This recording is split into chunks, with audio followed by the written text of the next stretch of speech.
No sia ward mama ya mamu nyina adwo ya mu akwa abado ba Adom TV no sia kase so ene wukuo anwumrei ensam asie na braso so wotibie sa Adom kase ensam ne do so ne todwa mu bi a wobetini minority ye wo mrahye bedwafie mu braso e wo sampanifo etefo obo ene power services so ye de mu nsam no ebebramu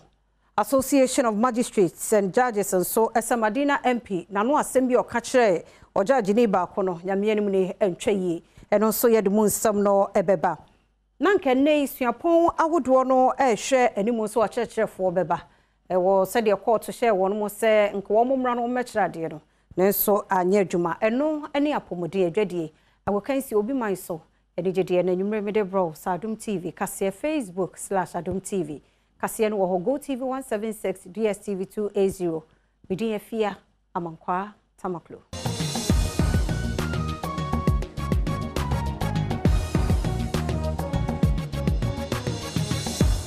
Beda say stations in Edoso, Nenso Adom TV na waji atum so obehwe. Afi ani die mu yentie se de nsem ni kire mu ankasa etie. Okuani a wanya mfie aduasan ba ko ne din e de Charles Oglu. Ono a ne yire a ne din de Doris Amu a wanya 21 years no. Obo ne tuo ama wato na nanom nsie do fi se wo sre no sanka won no enda. One no enda nenso wa ma ho kwan e wa danse NYANKUMASE ai no ben aboabo na matu. Ewa danse asokwa mensini mu asante mantembo nti meka se to na kano a owa yaresabi Adom TV kase etwaso Adom kase amaniboni Isaac no menyo enne posi panyini superintendent ya wohene tachi ya wono ena ya danse fomena posi panyini etwetwe nkomo ena odi tu dwase abrantie die ntia wono ankasa to ne hutu ene se odi tu ne bo na yere no nim se yaden ya posifo eba wepe ne kira kwan ochese wo ma wo bayi so ede ne eko ni wedubiase aban yaresabia ya sisi adokotafo ejina no so abrantie no so wode no ko St Benito Mini Hospital ye wa danse dompase ewumusa adokotafo ehwe ne de ne nso oposini ejina ne nchen enema bi ohun abrantie hu ene etu a ususe eno ene wode bo ne kanchime owura no eda hospital sisi a police ehwe no se onwane ne se doctors ni hwe ni wi a ye de na ko gina emra no ewo asembibia oba no so da so ni wedubiase hospital ya bompa ese ne ho beto no oba ne de Doris Amu a wadi fi aduonu baako be ma ne se emre kakrani oba ne na oka oba ne mpene tinko bonitu ekunu no nso ekunu ho na asmasa ene Accra Circuit Court etna say ama brantie Kwame Bafo adodo no afre no abronye no yamani bill 100,000 Ghana cedis na ne nyina no eya posifo to wonsa e de frɛ no wode no mu nsɛm bi a wokan ye ene nam so me no kopie court a yama ne ho bele Adom TV etwaso Sadie MPP amanyoko no jomtnani a owobono mantam Kwame Bafo adodo na anim ne din se abronye wode ne kogina Accra Circuit Court no ebra mpanyumfo de ne gina adakemu ena woka se esan ensem a opanyi kogina baabi kekan a sansem no ehwehwemu beto abonte na enya no krenti no sesi ada wode Ghana cedi empem wo ha ena ato ne ti so a enipa bienu nso ebedi no akaginemu na wowura yomanfo bekai se okogina baabi eka se NDC amanyoko no won frank etuni ewo afia pimienu ene aduonu mu eye John Dramani Hama eye na dwen se obetu abanyagu ewo Ghana hanoma sansem no empanyumfu hwehwemu na nokre biara enim ne senti ena ode se sika no ato ne ti so jomtnani etna asam ne suwieye ena ode tu dwa se eya match da etoson kono wa afie mu no obesan afre asam no na emom nipa mienu a wo gina mu akaginemu no ezese wode omo passport eto registrar honom na asemi ko na wieye ena MPP amanyugo no won emabunu dom frefo Henry Nana Boache edi nsem sei eto ensentwofo enim bono regional chairman police to suffer no enra no okohokra ansana time no ya so okoy otro na no asem wieye no ena omo a charge no for two offense say o hwe ne na omo kan ne omo che nyina ne se ne di kan waka asem bia na se a na nkenye no kre a ebetimi ha asumdwa ye we ne toso mienu nso eye ne ye ya wo ye kyereye no eye ne ye ya etia ye nema ye yasumdwe nyina etiane ya ba court enra omde ne ko ministries police station ne ya ba court ene dia to court anim se court man bail sanse oyenipa ye nyina ye nim no oyenipa o ye responsible bi otete enso ye nim court eti ya asem no court amani bail se nyame ya adoma bosomi a yeba be wurami bosomi etoso miensa da etoso nkono 9th March yensa embrambe chebi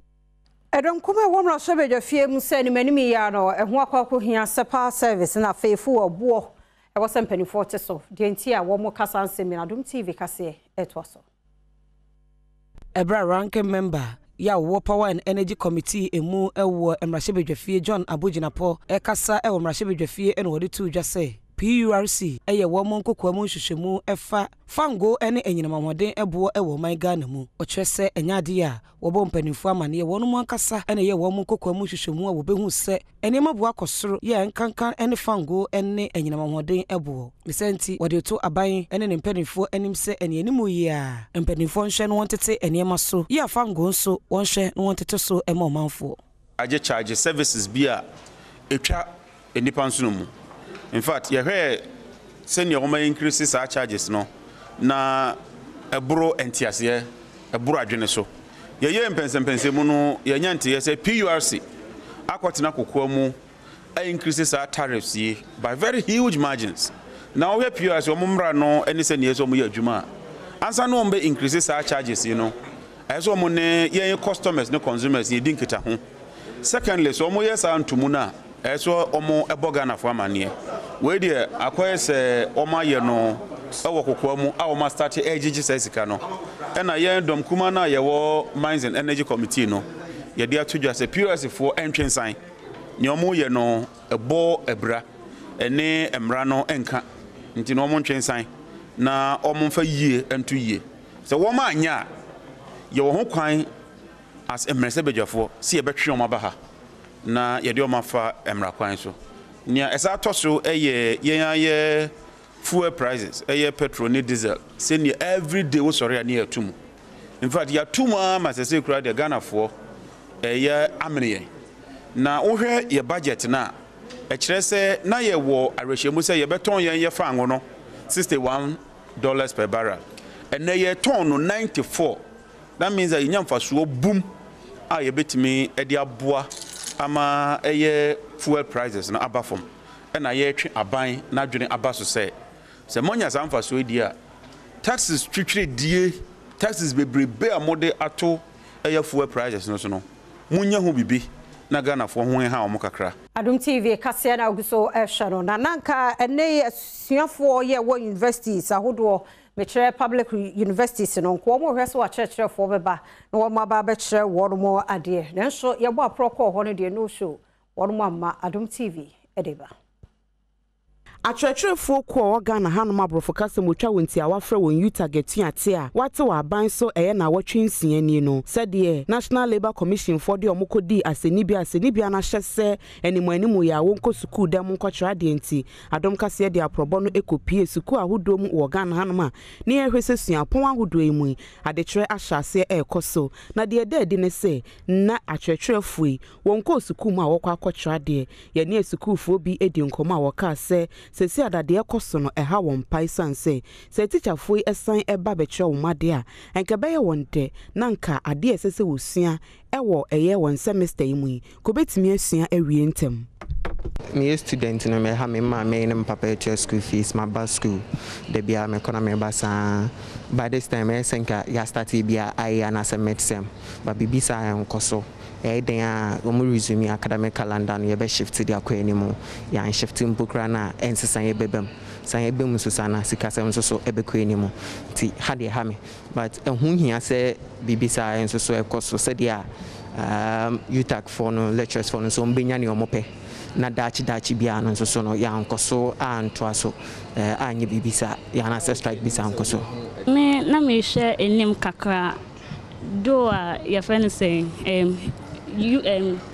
Legon chapter of Utah no Dr. Nkubanka say they will not come but na me share enim say be some lectures be mbabe yes mbabe twasi kakra wa ha mayen but ye ba ye no ase obi eni hanti mi ankasa me ye me personal studies send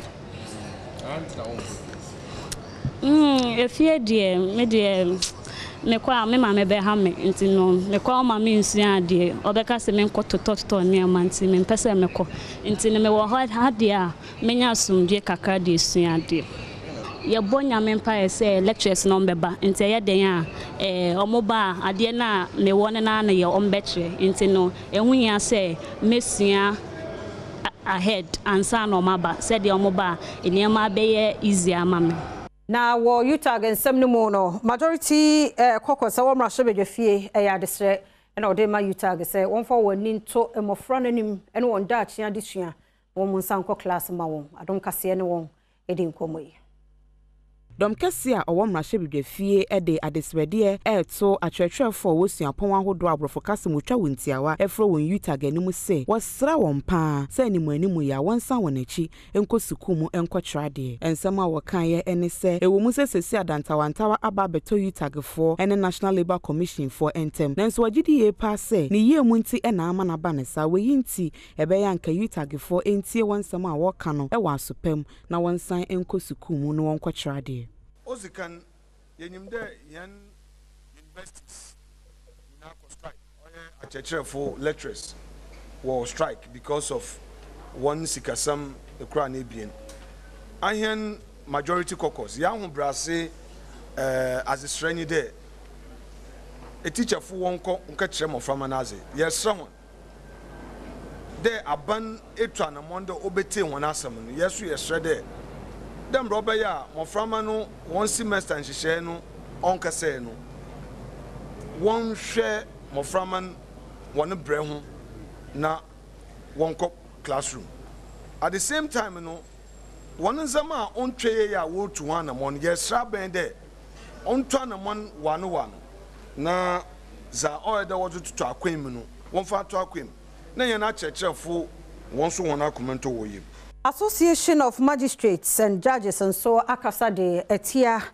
Madina mrahye bedwani anu asem bia wokan ye edefa PM pani bi eho wabra densem ebeto dwan wo mususu se pani no MP na sade osi ekasa ye kire eye sa judge ne de nyame anu ni enya de se twayi wo nsem no Adom TV kase etoso.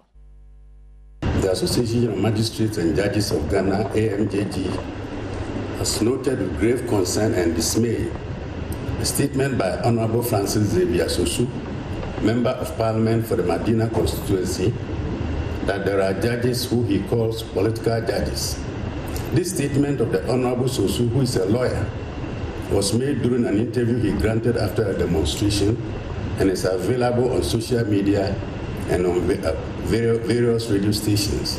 The statement was to the effect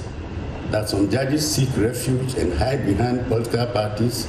and behave as, quote and unquote, political judges. He said, quote, if you make yourself a political judge, you will be treated politically, and your tenure of office will run with the political party that you favor, unquote. The association finds this statement of Honorable Sosu against judges as unfortunate, reckless, and misguided, coming as it is from a member of parliament and a lawyer who should know better. The questions the association would like to ask Honorable Sosu and his ilk are: A, who is a political judge? B, who determines who is a political judge? And by what criteria is the determination made? 3, who are the so-called political judges who are going to be dealt with? The association considers this statement of Honorable Sosu as deliberate and calculated to create disaffection against the judiciary and an attempt to scandalize the judiciary and judges. And we condemn the said statement in no uncertain terms. Judges do not determine which cases are filed or put before them for hearing. The statement of Honorable Francis Xavier Sosu is an attempt to intimidate judges who are doing nothing other than their normal work. The association takes a serious view of the statement of Honorable Sosu and considers it very unprofessional from a lawyer and an unprovoked attack on the judiciary. Having regard to the seriousness with the AMJG takes this statement and its potential to do undue damage to the image of the judiciary, the association is lodging a formal complaint against Honorable Sosu to the General Legal Council immediately for his unprofessional statement of utterances which have the potential to tarnish the image of the judiciary as a whole. Adom TV no sia kase na ogu social no meje nkrato e de wache do so ye ba e beto so.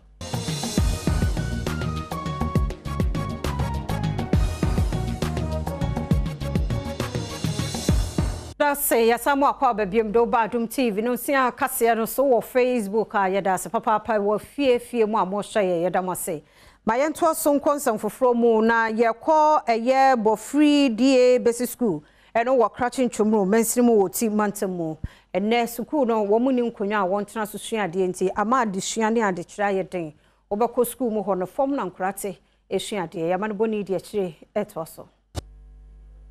Abra Adom Kasiama ni boni eko Bua Fredi Basic School ewo crachin twumru mansini mu woti mantemu honom no okohunu se enkwada wonom ewo kindergarten no de wonom eni akonya ba akokora ewo wonom classroom honom ane senti sa enkwada nkumayi efom ene wotena na afoforo nso etena ejade akonya ibi so ena wonom wa kanso etena plastic chair mu ansa na wotumi asua de ewo classroom honom na enye adesuafo a wo kindergarten ni nkoa ena woni nkonya ni table sa wobetena so ede asua de wonom a wo primary honom nso sa ho kire ya bi ene wona mu ane senti enkodai enya bre kakra bi a na wonom akasa afa to won ho so abobo nkonya ani table sa wobetumi atena so ede asua de Esansa awe kusemi nti no Adom Kasiama ne boni obempomba usu ene awofo ne omanfo bi a wote sampotem honom ekotwetwe nkomo a wonom ede adesrede ato empanyinifo enim se womeboa nkoda ne se be ya obetumi asua de yi nkoda no kwa omokotokoto Jesu no ene omo chobo ya nyankwenya ombaba no na omo ntade nyina yesi na ma mesi ya dami no obatan asi no manama te ene de bre yesere aban no wonboaye akoda no be ko school akunja bia ni ho se wudi be ma no enti ne wotititi so ofie no ene na akoda no di be ko akoda no akọ school na ahoho bi kura ba wonja wonya akunja ma no enti problem de etese omomboaye ewo ye bo Africa nkunja school adan ene kanka se yakwa no so na eka ho na mana basa so a eno na yentimi hu eba adesua mu a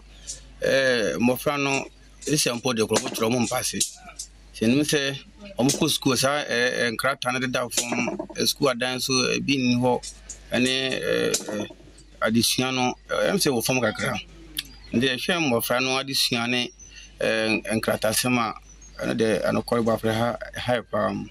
Francis Majoba PTA chairman no so da na di se sa hawi a wonamu ewo school mu honom no wonom abo mensini no amane empempi nanso enya ade a waye bibia ede afa ho ama wo na ya da na agina ho so no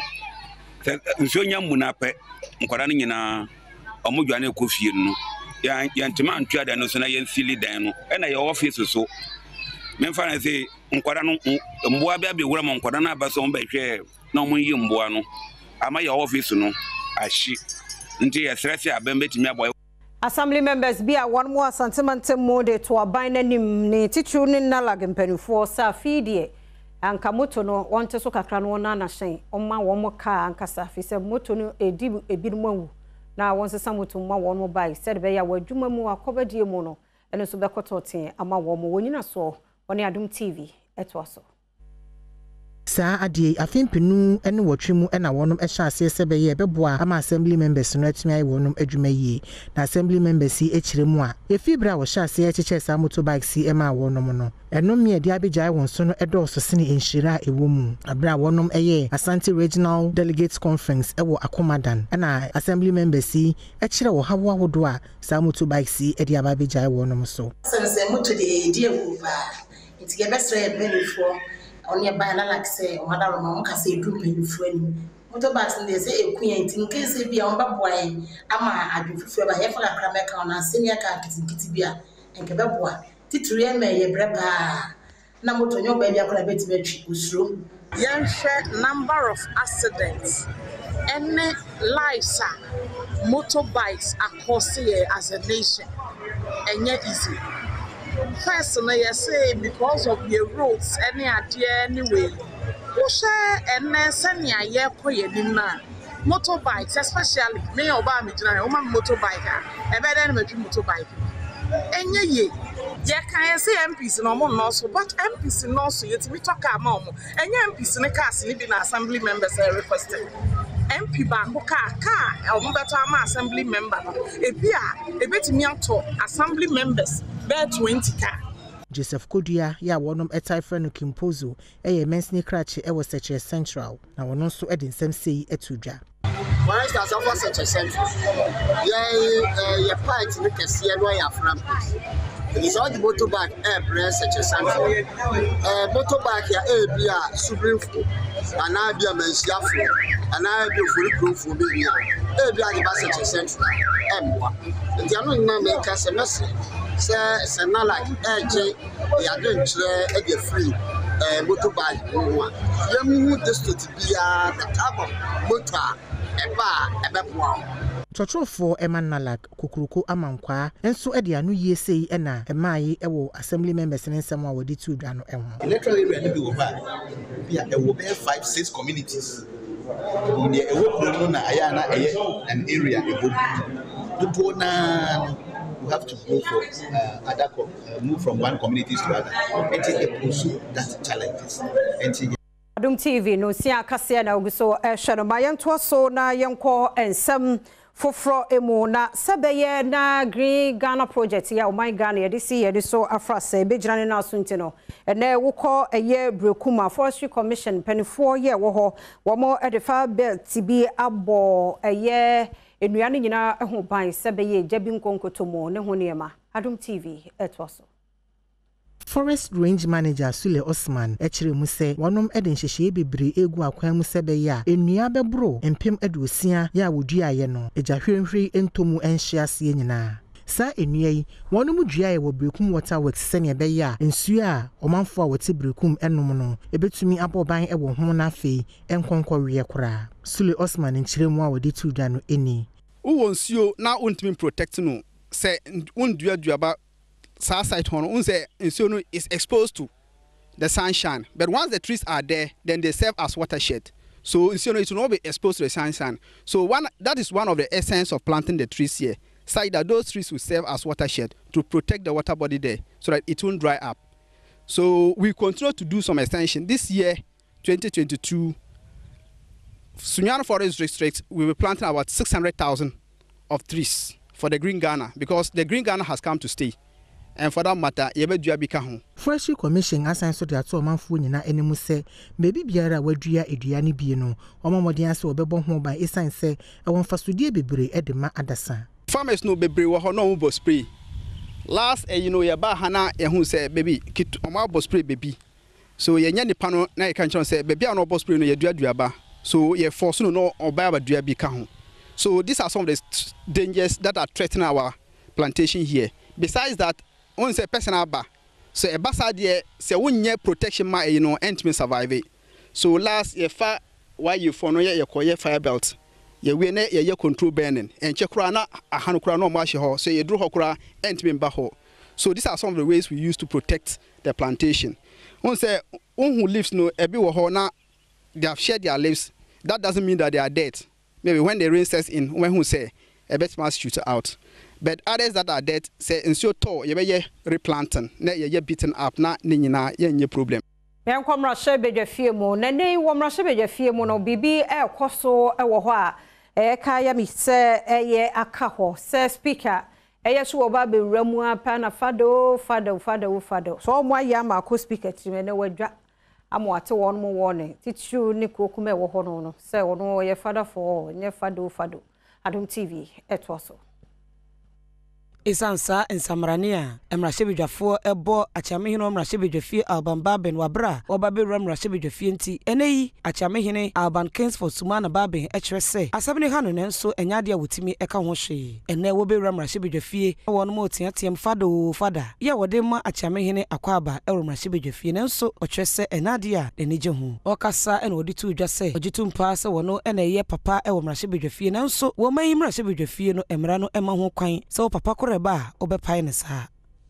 Mayentwa so na Ghana Association of Writers and so edi atujo bi a wo so afi mu de 2021-2022 wo so pese wo tro bi na abaso body a one day ehihye so November wo so mi wo so benya mu chefa no ene akonya no so ewo ho ma wo se wo so de submission so ebetumi aba February bosumi de to so dunum no won hyase a wo hwe ni mo se epo bosumi ebewram de to so du enum edwodo ebesie Adom TV etwaso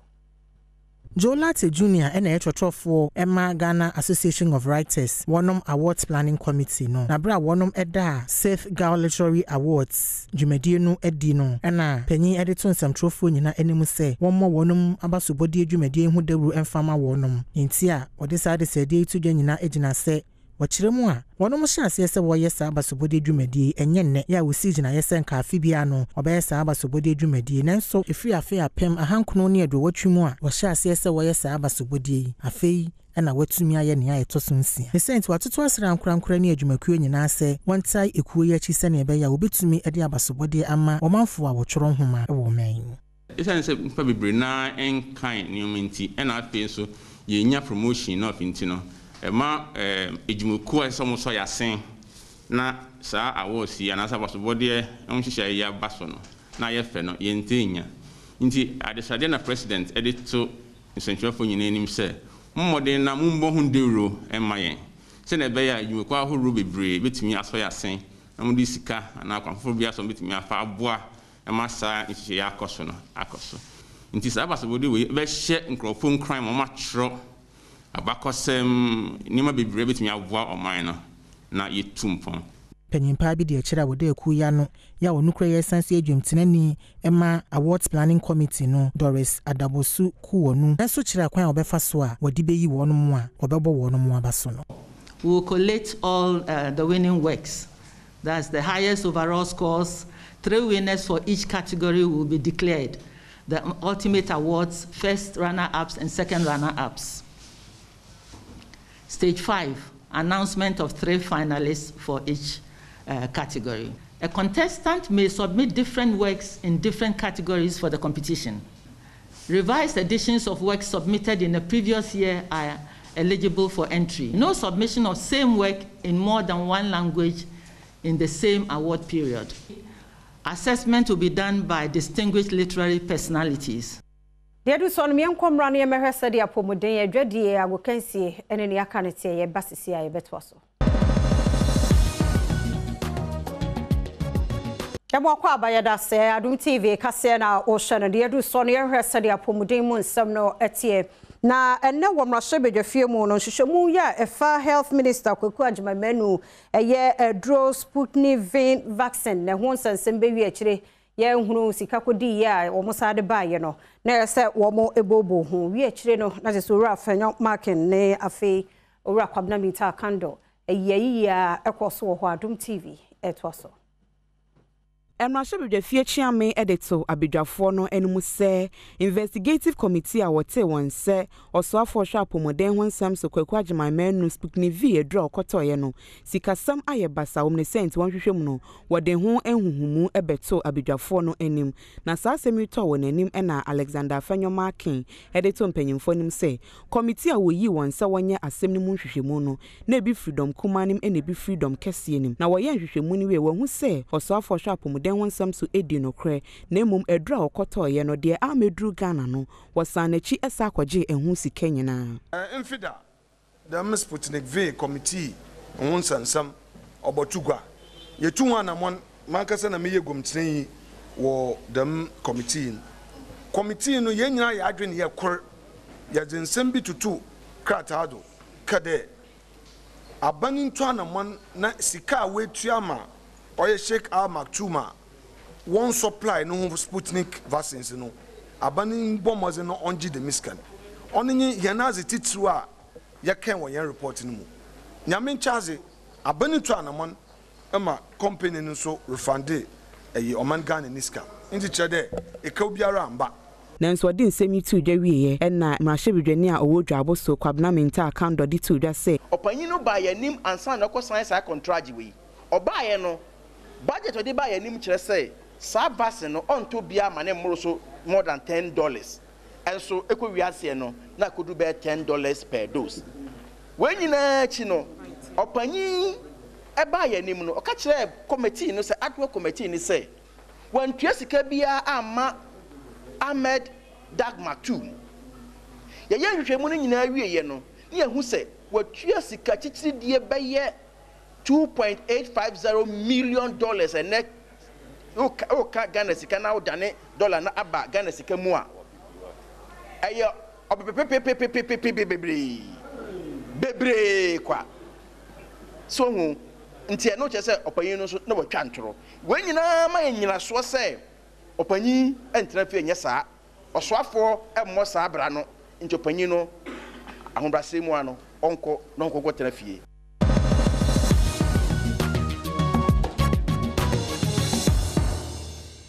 Miahwe said the Jodi Mon Samno etie na Joy News and Corruption Watch aye hwehwemu amanei ababeto edwa se National Blood Service e Kolebu Teaching Hospital na fei Greater Accra Regional Hospital Blood Bank no enipa bi hyemu ankrofo moja ya twe no wo moton edema wo mo a ehia bie e ya asama asefem na ne bo no so ebi mu odu Adom TV etwaso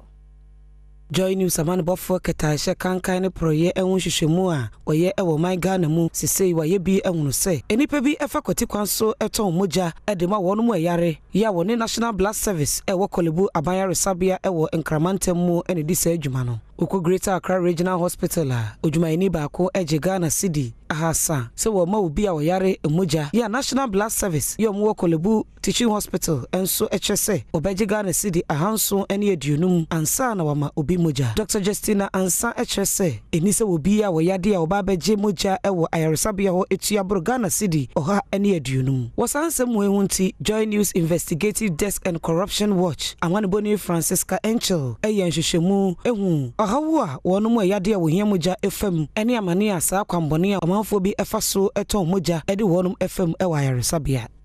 because of the scarcity and artificial shortage that is created. People who want to make take advantage of the system because there's always shortage also collect. So there will be somebody who pays the processing fee, group and cost margin to the bank, giving a receipt. But around the person, they may also have gotten somebody to come and donate for them, and then would have paid some money. So these are some. But to be able to curb that, I will repeat that we need to make sure that blood is an essential commodity. We have it in excess. We are buying no also yes surgery. Na also moja see her for in case of any eventuality, but na moja ni ho ente me ya me nya obi anso amana anye na emergency ente nya obi amana yi moja no ente na o say yeto 250 ma sample de ba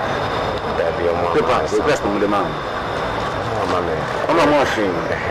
I'm a machine to be out from hospital. I didn't say. I don't know what I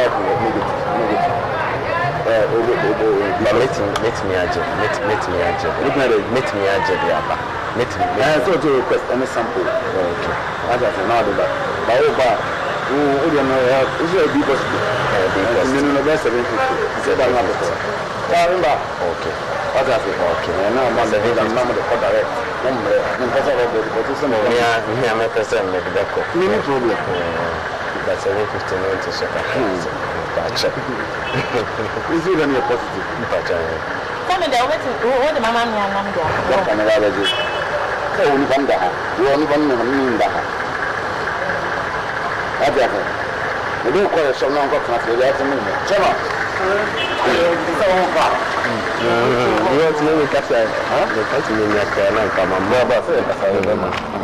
that's me na kana kama mama cash na rush na ko fa sample na request na ba Instagram like the master of the Messia with the man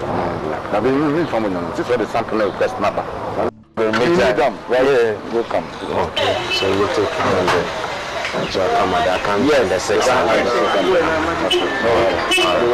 Komrani emehwe said ya gudie mu nsam no etie. Right, abusia yanto aso agudie nsam mu nsam no toss na nyumere se fata sa wote na ya boaboa no ade ebrewe kete wese nya do bia ne e hye papa bi enya sope kra be sha say the African Games 2023 Ghana na a host na sane ahosesi ne kono enhyeda enkono intentemsa but man kra yesi stadium e the host games ni bi no ko be kokopie mu na something which is there near there no na ora hono na deputy sports minister Evans Opoku Bobie e de to Ghana Ghana be ready sana jumadi na sha say Afia yebesi mabai host all African Games. All African Games is the biggest game in Africa. A child AFCON. They now know call ya Milusi Kankami anyi you know. All African Games no a biggest game be a course. It's say disciplines a good yahu do I in a dozen be pre AFCON the football play. Oman penina da Roma. AU European Union almost sing Kunya Ghana corporate and Omdia Magana. And I'm saying Utu Legon. Shash you have Oponglo Sports Stadium Kesiano Mampenini you are Kufo Mampenini Kufo you are Flabem a car on and now no Kase or Mampenini or Siadio and another Danko Kufuado or the Ama Consa a Juma Kosu Gidia you be Viama Sports Stadium complex and so Abeka Ghana in sports facilities area all African Games they be Kosu Udru Tema Boteman or Mampenini at the Aswako Bofom. I'm a contractors, or sports facilities here, swimming, boxing, badminton. I could be able to do any facilities. Because in terms of chair and run at 1 o'clock, you know, any contractors in the meeting, your site, echo heady or more. Yankopiemo, the Ghana Football Association President Raketi Sokreku, not in some to Grasa, Fee, and it's ready to backward association, and so, and it's national teams are hold on about friendly matches and more international, and yet look at. When we set out to work in the year or for the year 2021, I had a lengthy discussion with the National Teams Department, and the target was to ensure that all our national teams are exposed to competitions, to games, to expose our players, to give them the right levels of confidence when it comes to competition proper. So our single ambition was to ensure that we open doors for every national team to be active. So from the U17 boys and girls up to the A teams, we found a way to keep everybody in games, and I think that is the way to go. Indeed, in this new year, we intend to follow the same strategy to ensure that both boys and girls always have friendly games or international games to participate in. Yankopio metema kumase asante koto kwa kache na mepatwade ba kwa na yamponsan eba ye no wode atum virtual seat challenge na nanu ada mo bo Accra Lions so mutimi nyeska be 50,000 Ghana cedis eno na yamponsan de nsama to dwa se ade papa obese clubs ahodo no so besua. It's difficult if you look at the current situation where government says only 25% can occupy the stadium, which is 10,000 for Baba Yara. That's 25% of 40,000. You would assume that, I mean, that's easy for Kotoko to fill. And then again, we go there and it's 4,000 and it's 5,000, and you ask, where are the supporters? We bring in the virtual seat challenge, hoping that every match we can have 30,000 people cover the remaining 30,000 seats. And sometimes you get 2,000 CDs at the end of it. People come to understand that, okay, if we say we are filling Baba Yara Stadium, only 40,000 can get in there. But there are millions who cannot get in there but can still contribute. And we have a dedicated 50,000, 100,000 people who say, I'm in Europe, I'm in America, I'm in Tamale, I cannot get to Kumasi, but I want to contribute that 5 Ghana cedi, I want to contribute that 10 Ghana cedis. Definitely we'll get the numbers. Nana ya ponsano no na yebegina so ne de session nso se na nwumre Champions League ginam Inter Milan and Liverpool and Salzburg so ne Bayern Munich bo live commentary was Semper FM so channel so sa F5 my channel pa de be pium ne de bro se Joba no chami producer GTP News Santoma and yes and FM Mishmega and a pamane say here de share me keju na kasa ni Erica Siedu bo de afia makwa tamaklo to aso. Eda say ma yenye anywhere ni gide mo nsam Adom TV Nstroma season 4 no guso ekoso wo modi agro no a bebia yeduro no eye bia ohonu mo a wabato a woto e de ama mofra no mu ba ko no e na e kire so wo gina mu ana yeyi na free mu nti make us eviction akọ so na wotwe wie etwa mu kwasi adai eno so bi kọ so ene esu ese wani se o ka kire nanso ni nyina mu no eya agudie de bi kọ so enkohwe bi mra baye nyina no so na Adom TV no sia kase anwumre na ha na bema kwan na me de asi me amesom mo me din afia amankwa tamaklo ochena de pache yen de nsem foforo ebebro me din de amamrehima adwenhira hwe Adom TV tie Adom FM na tie Asempa FM yedwumedie ye wia ye boni nyina tofa edito adomonline.com afa follow yen na like yen e wo Facebook, Twitter, Instagram, TikTok na YouTube.